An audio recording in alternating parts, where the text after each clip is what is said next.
क्या आप प्रथम एस्ट्रोनॉमर को जानते हैं? यदि आपका उत्तर आर्यभट्ट या वराहमिहिर है तो आपको ये वीडियो अवश्य देखना चाहिए। 1500 वर्ष पूर्व जन्मे आर्यभट्ट ने 0 दिया, परंतु आर्यभट्ट से 6000 वर्ष पूर्व ही ग्रह नक्षत्रों की स्थिति का ठीक गणित लगाया जा चुका था। इतना ही नहीं, इस पर एक विस्तृत ग्रंथ भी संकलित किया गया था।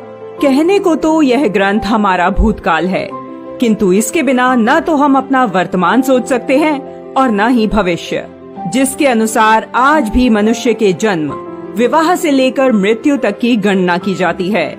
यह ग्रंथ है रामायण और महान खगोल शास्त्री हैं महर्षि वाल्मीकि। बहुत ही कम लोग जानते होंगे कि सृष्टि के प्रथम वैज्ञानिक और आदि कवि महर्षि वाल्मीकि आदि खगोल शास्त्री भी हैं। महर्षि वाल्मीकि का जन्म अश्विन शुक्ल की पूर्णिमा को हुआ था। वे भगवान श्री राम के समय के प्रकांड विद्वान और संस्कृत ज्ञाता थे। उन्होंने अंतरिक्ष के अनेक सिद्धांतों को बड़ी ही सरलता से समझाया, जिनमें सूर्य के चारों ओर पृथ्वी की परिक्रमा करने की अवधारणा, चंद्र ग्रहण और सूर्य ग्रहण, गुरुत्वाकर्षण बल तथा ग्रहों की गति की गणना शामिल है। खगोल शास्त्र पर वाल्मीकि जी की पकड़ उनकी रचना रामायण से सिद्ध होती है। आधुनिक सॉफ्टवेयर्स के माध्यम से यह साबित हो गया है कि रामायण में उनके द्वारा दी गई खगोलीय जानकारी एकदम सटीक है।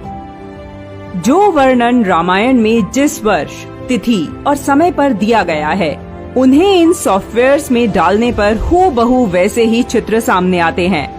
इसका एक उदाहरण है रामायण में भगवान श्री राम के जन्म से संबंधित बालकांड। इसके 18वें सर्ग में 8वें, 9वें और 10वें श्लोक में महर्षि वाल्मीकि जी कहते हैं कि जब कौशल्या ने श्री राम को जन्म दिया, उस समय सूर्य, शुक्र, मंगल, शनि और बृहस्पति, ये 5 ग्रह अपने अपने उच्च स्थान में विद्यमान थे तथा लग्न में चंद्रमा के साथ बृहस्पति विराजमान थे। यह वैदिक काल से भारत में ग्रहों व नक्षत्रों की स्थिति बताने का तरीका रहा है। बिना किसी परिवर्तन के आज भी यही तरीका भारतीय ज्योतिष का आधार है।